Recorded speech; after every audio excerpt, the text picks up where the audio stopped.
你带下来的不哩？到用嘛的可哩。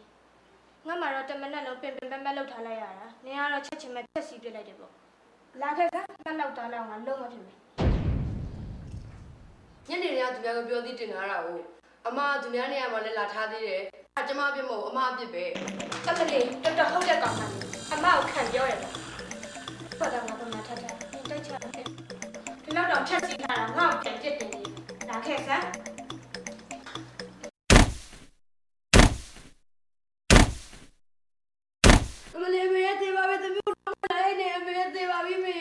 你用个配的路我爱养路呀，你别个你们定没钱俺让养嘛的。他这么边嘞，阿妈就标的他人家嘛，都是帮我拉他那边，阿妈边呗。把钱家人家，当年都是要我自己家人呗，你人家嘞，看嘛我什么别个，俺们三毛钱嘿，俺一些啥子路没有，谁别不讲了，你人家到一到，那么到一俺说的来嘛。对嘛，你回来了不嘞？အခုတော့အနှိမ့်ဆက်တဘောနဲ့ကိစ္စချောပြီတော်တော်ဖြုံးသေးတာပဲဒါပတ်စံနဲ့ပေးဝယ်ရတာကွာဈေးကြီးတယ်ငါအကောင်းဆုံးရွေးဝေးလာတာကွာဒီမှာမှတ်တယ်နေရလေအကောင်းနဲ့မတက်ဘူးအမလေးဘယ်လိုစကားမျိုးပြောလိုက်ကြလဲအခုကြောင့်ကွဲသွားရဟုတ်တယ်ပန်းကွဲရတာကိုကြောင့်ပဲဘာမှမဆိုင်ငါ့တရကန်စင်းနေလာဆွဲထိန်နေတယ်ဘယ်နဲ့ငါအေးစီတကားပိတ်ပြီးစာချက်နေတယ်လို့ဆိုဆိုင်မှာတော့ဆိုင်လိုက်တာမှဆိုင်နဲ့ကိုညီနေအမေကပတ်စံပေးပြီးဝယ်ခိုင်းလိုက်တာခက်ပန်းဦးလေအကိုကအညက်စားဝယ်လာပြီးတော့ပိုးရဲပတ်စံအကိုယူသုံးလိုက်တာမလားအမျိုးစားမကောင်းတာဝယ်တော့တရက်ပဲခံမှာပေါ့ဒီမှာစပယ်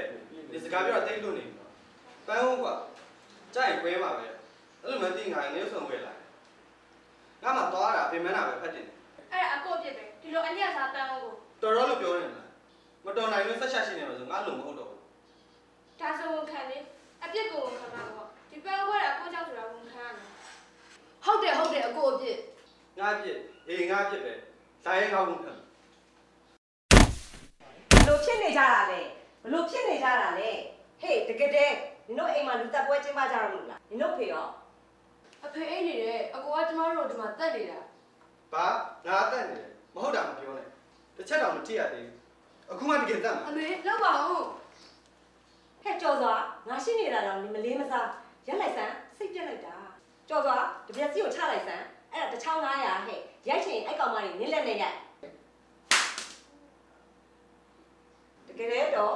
နင်တို့ဘာလို့ဒီလောက်တောင်ရံဖြစ်နေကြတာလဲတအိမ်လုံးလဲရှုပ်ပွားလို့နင်တို့ဖေကလည်းနေနိုင်လိုက်တာစိတ်ပြက်လိုက်တာတအိမ်လုံးပွက်လောထနေတာအိမ်ပဲအိမ်နိုင်တော့နေဖေဖြစ်ပြီးတော့တာဝန်မဲ့လုံးနေဘာလဲဟာဖြစ်ပြအော်ဟစ်ဆွေးနွေးနေတာပဲငါမှကောင်းကောင်းကိုမရဘူးအမေပန်းကွဲသွားလို့အဲ့သူလောက်တာဖေပေါ်ပါပြီဟဲ့ဒါမနေ့ကဝင်လာတဲ့ပန်းအိုးမလားနင်တို့တမျိုးအမှလည်းမသိကြဘူးမထားဘာလဲရှင့်နေအိမ်ကိုပဲလို့ထင်းထင်းတယ်လေစီးတယ်ဆယ်တယ်ကသေးလေငါရှာသမျှအိမ်ကပြစ်စစ်လက်ခတ်ကိုလုပ်နေတော့တာပဲပစ္စည်းတွေဝယ်ပြီးတော့ခွဲပြီးတော့လွှင့်ပြီးငါကတော့နွားပဲစိတ်ပြက်လိုက်တာနေပြစ်တယ်ကြီးတာပဲကျုံးကွာအမလေးတော်ပြီကွာဒီအိမ်မှာနေရတာစိတ်နေတယ်ငါပုံစံကိုသွားတော့မယ်မင်းတို့လည်းနေချင်တယ်လို့နေကြပြောမပြောချင်ဘူးထွေးငါ့ကိုစော်သွားပြန်ပြီတေချင်းစိုးကြီးအဲ့ဘုံဆိုင်မှာပဲသွားနေသွားတာပေရင်အေးတာပဲဒါနဲ့ကြော်စွာဘာလဲမင်းနင်တော်တော်ပြဿနာရှာတာပဲပန်းကိုခိုင်နာမွေတတ်ဘူးလားငါပတ်စံပေးပတ်စံလို့မအောင်မိဘူးမျိုးစားညံ့တာဝယ်ပြီးပိုတဲ့ပတ်စံယူလိုက်တာပဲနင့်ကိုအားကိုးရင်ဒီလိုကြီးပဲအခုတော့ကွဲပြီနင့်ကိုလည်းစိတ်ပြက်တယ်ငါလည်းမနေချင်ဘူးနှောင်းထီသွားထိုးတာမှအေးအောင်မယ်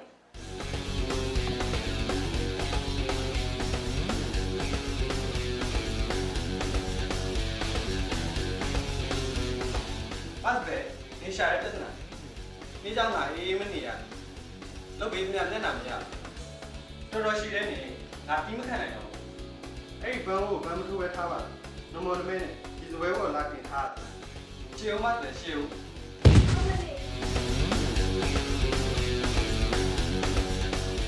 အမဟိုမ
စိတ်ပြည့်စရာကောင်းလိုက်တဲ့အိမ်တော်ကြီးကွာ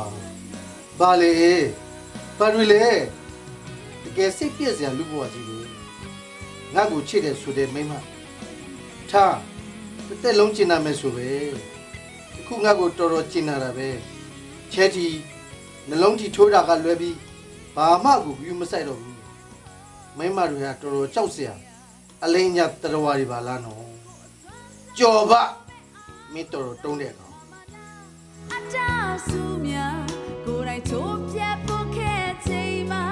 ခြေကုံတွန်းလျာရင်းနဲ့ရှုံးပေးတော်မလားဘွားရဲ့တရားနာချင်မှုမြတားတယောက်ရှိပါလေစိတ်ပြည့်စရာကောင်းတယ်မိုက်ရမ်းလိုက်တဲ့ကောင်အတကြီးလိုက်တဲ့ကောင်အဖေမအမေမမသိဘာမှသုံးစားလို့မရပါလားအာကိုလို့လည်းမရသူ့ဖို့သာသိတဲ့ကောင်မွေးမိတာကမှားပါတယ်လူဖြစ်မဲ့ကောင်တော့မဟုတ်တော့ဘူး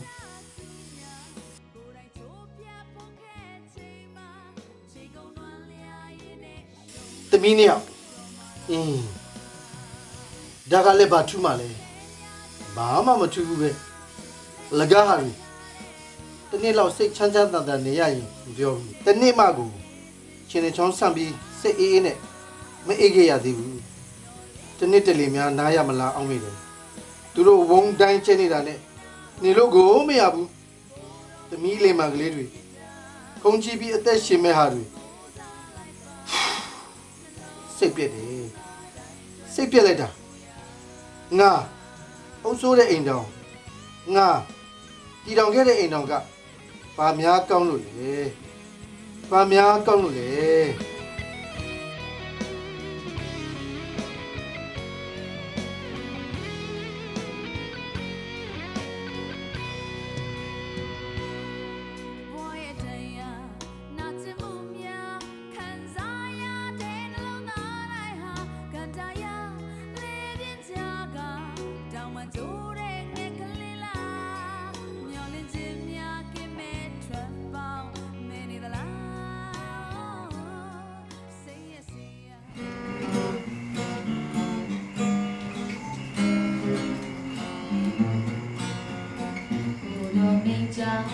လေးရှိသာသမီတို့ရဲ့ခေဖျားရဲ့လူတော်နဲ့ညီမိဘစကားကိုွယ်မြေပဲနာချောင်းလို့ကောင်းသောအမှုကိုပြုကြရမယ်ခင်ဗျာမိကြထားတဲ့မိဘများရဲ့ဒါမီရဲ့နာလေးကြဘူးစစ်ဆိုးခြင်းဖြစ်အောင်ရဲ့ကြိုးစားရှောင်ခြင်းလို့သွန်သင်ကလေးဆုံးမတင်တယ်ချီးမွမ်းကြဟာလေလုယာချီးမွမ်းကြဘုံတော်ကိုပဲချီးမွမ်းပြီးဆုံးမယ်လူတော်ကိုဝန်ခံရင်းနဲ့သာယာအိမ်တောင်ထူထောင်လို့ရဲ့ကိုရောဖျားထွယ်လေးဆောင်ကြမယ်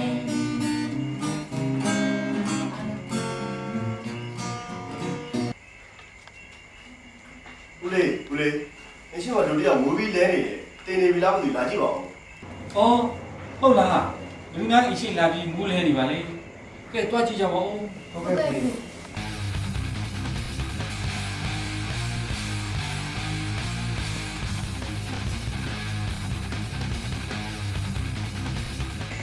ဖေကငယ်ရုပ်ထုံးမယ်ဘာဖြစ်လို့လဲမသိဘူးဦး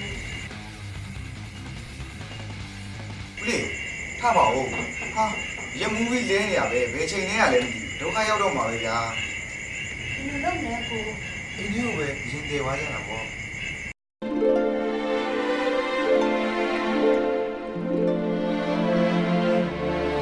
ကဲသမီးလေးကနေကကျေးဇူးတော်ချီးမွမ်းစရာကောင်းရင်ဝင်လာပါဦးသမီးလေးကကျမပြောလာတော့ကောင်းမရဘူးလူလေးရွာခဲ့ပြီးချင်းနဲ့မပါလာစိတ်ဝင်ရဘူးတရားတခင်ချူတော့ဘာသာပါလို့ဒီခဏနေတော့ဘဝရွာကလုံးဝမနဲ့တွေ့တယ်သူကစိတ်ကင်းနဲ့အလုံးမလေးဘယ်သူမှမပါဘူးသူပေါ်တည်တဲ့အတွက်အိမ်ကိုစောရပြန်ရောက်တယ်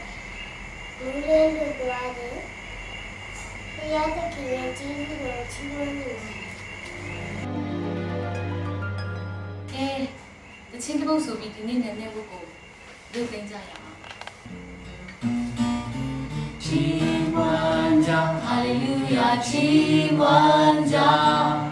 ဘုံတော်ကိုပဲချီးမွမ်းပြီးဆုံးမယ်လူတော်ကိုဝန်ခံရင်းနဲ့သာယာအိမ်တောင်ထူထောင်လို့ရဲ့ခရိယံအိမ်တော်ဒီဆောင်ကြမယ်ကိုရောပြတွေလေးဆောင်ကြမယ်ခရိယံအိမ်တော်ဒီဆောင်ကြမယ်။အော်နိုးလာပြီလား။မင်္ဂလာနဲ့ချင်းပါတကယ်ချင်း။နိုးလာပြီ။ငါမင်းတို့အိမ်ကိုဘယ်လိုရောက်လာတာလဲ။ညကမင်းမူးပြီးလဲနေလို့ငါတို့အိမ်မှာဖော်သိထားတာပါ။ဘာမှမဖြစ်ပါဘူး။အားလာလိုက်တာကွာ။ငါညကစင်းရင်းလေးနဲ့တောက်လိုက်တာ။များတော့တယ်ကွာ။လူမန်းကိုမသိနိုင်တော့တာကြောင့်ငါဒီလိုဖြစ်သွားသလား။တောင်းမှမလေးကွာ။ငါမင်းတို့မိသားစုကိုဒုက္ခပေးလို့ဖြစ်သွားခဲ့ပြီ။ကိစ္စမရှိပါဘူးကွာ။ကဲမိမကြီးဒီကကြီးကိုထုံးအတွက်မနှက်စာလေးပြင်ဆင်ပေးလိုက်ပါဦး။အစင်းနေပါပဲရှင်။ညနာတစ်ပြီးစားလို့ရပြီ။ကိုတောင်းလေးတစ်ခါလေးစားလိုက်ပါလားအလုပ်သွားရအောင်မလား။ငါ့အိမ်မှာတော့အဲ့လိုဘာဖြစ်လို့မရှိရတာလဲ။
ကွဲသွားပြီမှနေ နေပါဦးညီမလေးကိုထိခိုက်မိသွားသေးလား မချစ်မိပါဘူးညီမလေးဘာမှမဖြစ်ပါဘူးဒါပေမဲ့ညီမလေးကြောင့်မပန်းကွဲသွားပြီညီမလေးဖြစ်ပါမယ် မဟုတ်တာကွယ်ဖျားကြီးစုတော့ပဲညီမလေးထိမိရှာမိမဖြစ်လို့တော်သေးတာပေါ့အဖွဲရှာလို့မတင်လိုက်မယ်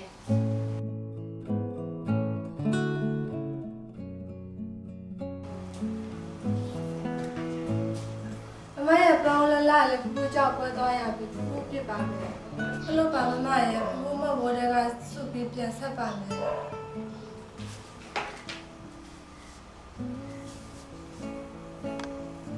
ဟုတ်တာပဲကွယ်မမကဒီစွန်းတော့မှထားမိလို့ပါညီမလေးပြစ်မဟုတ်ပါဘူးမမပြစ်ပါကွယ်ညီမလေးစစ်စစ်နေပါမမပြစ်တာပဲမမဝမ်းသာလာပါပြီ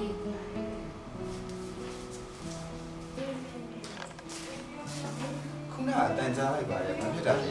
အော်ပန်းဦးကြောက်ွယ်သွားလို့ပါကူမနေ့ကကိုဝယ်လာတဲ့ပန်းဦးလက်လေးနဲ့မျောစရာပဲကျမတို့မော်နဲ့ပဲထားမိလို့လေစိတ်မကောင်းလိုက်တာကိုကိုလည်းအားနာလိုက်တာ ဟာဒါကအရေးမကြီးပါဘူးညီမလေးတို့ထိခိုက်မိသေးလား မထိခိုက်မိပါဘူးကို တော်ရရောအခုမှစိုးရိမ်နေတာညီမလေးတို့တခုခုများဖြစ်သွားသလားဖေအခုပဲရှင်းလိုက်မယ် နေပါစေအခုစမွေးနေနေတဲ့ဥစ္စာစာချက်ပြနေပါဦးမယ်ကျမပဲတင်လိုက်ပါမယ် အခုအမှားပါပဲတကယ်ဆိုနေနဲ့အကျန်းခံတဲ့ဟာဝယ်ခဲ့တင်တာပေါ့ပတ်စံနှမျောလိုက်မိတာမှားတာပဲလာတာလေးကြည့်ပြီးဝယ်ခဲ့တော့အဖိုးနဲ့ဥကွေးရပေါ့အခုဖြစ်ပါကွာညီမလေးတို့ကိုထိခိုက်မိတော့ဒုက္ခပါပဲတော်ပြီနောက်ဆိုရင်မျိုးမှန်ပြီးထူးထန်တဲ့ပန်းဦးလေးပဲဝယ်တော့မယ်ဖေအခုတိတ်လိုက်မယ်ညီမလေးတို့ထိရှာမိလို့မိမိပြန်လာမှပဲကိုတောင်းမှလိုက်တော့ ဟဲ့ဘယ်လိုဖြစ်ကြတာတော့မိမိကိုလည်းပြောကြပါဦး ဆိုရပဲမိတမ်းကြီးကဝယ်လာတဲ့ပန်းကိုကြားပေါ်သွားလို့ အမလီဒုက္ခပါပဲမင်းတို့ကိုထိသွားသေးလား မထိခိုက်မိပါဘူးမိတားဝယ်လာတဲ့ပန်းဦးလေးပဲဝယ်သွားတာပါ အိုးကျေးဇူးတော်ပဲတော်ပါသေးရဲ့ပန်းအိုးအကွဲတွေကတားလို့ကိုမထိမခိုက်မိဘူးဒါနဲ့ဘယ်လိုဖြစ်ပြီး တောင်းမှပါလေမိပတ်စံဖြုံးတီးမိတယ်လို့ဖြစ်သွားတ